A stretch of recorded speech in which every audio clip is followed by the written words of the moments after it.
పెళ్లి పృథ్వీ గారు అనేవాళ్ళు, ఇప్పుడేమో యానిమల్ పృథ్వీ గారు అంటున్నారు. యానిమల్ పృథ్వీ గారు టు ప్లీజ్ స్పీక్. అందరికీ నమస్కారం. అంటే ఈ మధ్య నేను ఇలాంటి ఒక ఫంక్షన్ వెళ్ళానండి. ఆ ఫంక్షన్ వెళ్ళినప్పుడు నన్ను ఎవరూ పట్టించుకోలేదు. సో నేను అనుకున్నాను, ఏంటి యానిమల్లో ఎంత పెద్ద క్రేజ్ వచ్చిందే, నన్ను ఎవరు పట్టించుకోలేదే అని. సో తర్వాత దానికి చీఫ్ గెస్ట్ ఎవరంటే మన అనిల్ గారు వచ్చారు. సో అక్కడ వెళ్ళి అనిల్ గారితో స్టేజ్లో కలిసి, సార్ ఆయన పృథ్వీ అంటే, దెన్ గౌతమ్ ఎస్ఎస్సి సినిమాని గుర్తు చేశారు. I said yes sir, happy sir. So ఆ రోజు నేను చాలా ఫీల్ అయ్యాను, ఏంటి మన క్రేజ్ తగ్గిపోయిందా అని. కానీ ఆఫ్టర్ సంక్రాంతికి వస్తున్నాం, అనిమల్ కన్నా he he's giving a bigger craze. ఎక్కడ వెళ్తూనే sir thank you very much Anil గారు. అలాగే మనం వెన్ యూర్ షూటింగ్ ఆ సీన్ చూసినప్పుడు పక్క సెట్లో the boss was there. So అందరూ వెళ్ళి చూశారండి. ఇప్పుడు నాకు ఏం భయం అంటే లోపల అలౌ చేస్తారా లేదా అని అలా వెళ్ళాను.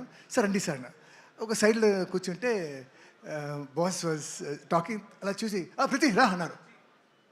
చిరంజీవి గారికి నా నేమ్ తెలుసా అని పక్కన వెళ్ళి కూర్చున్నాను. ఎలా ఉన్నావు సార్? ఇప్పుడు చాలా బాగున్నాను సార్, చాలా సినిమా చేసినాను సార్, కానీ దీనికి ముందు అది నీ మిస్టేక్ రా, నువ్వు ఎందుకు వదిలేసి వెళ్ళిపోయావు అన్నారు. నేను వదిలేసి వెళ్ళిపోయిన విషయం, నా గురించి, నా బాధ గురించి ద బాస్ నోస్ అని ఐ వాజ్ హై. ఇప్పుడు దాకా ఆ హైలో ఉన్నాను. I love you sir. Sir you are an inspiration and keep inspiring us, sir. We love you, like everybody, we have nothing else but love for you, sir. So thank you for coming here. And ఇక్కడ అందరూ వచ్చారు, కానీ నా లైలా ఎక్కడ నా Laila makeup room లో caravan లో ready అవుతుంది సార్. నేను నా డెస్టినేషన్ వెడ్డింగ్ ప్లాన్ చేశాను అమ్మా లైలాతోనా. Where is my Laila? I think Abhimanyu Singh garu తీసుకొని వెళ్ళిపోయినట్టు. నో నో సార్, అభిమన్యు నేను లవ్ చేస్తున్నాను మా లైలా నాది. లైలా మీదే. రాజీవ్ కనకాల నావాడు. ఓకే, లైలాని మీరు ఎందుకు ప్రేమిస్తున్నారు ఒకసారి చెప్పండి. Why do you love Laila so much? Love ఆ కళ్ళు, ఆ మూకు, ఆ ఫిగరు, ఆ ఆరెంజ్. వద్దులేండి సార్, నేనే అడిగి పొరపాటు చేశాను.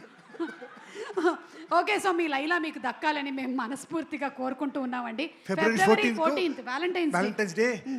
నా లైలా, మీ లైలా మీకు దొరుకుతుంది February 14th. ఎస్, వాసుదేవ్ గారు ఈ లోపు ఏదో ఒకటి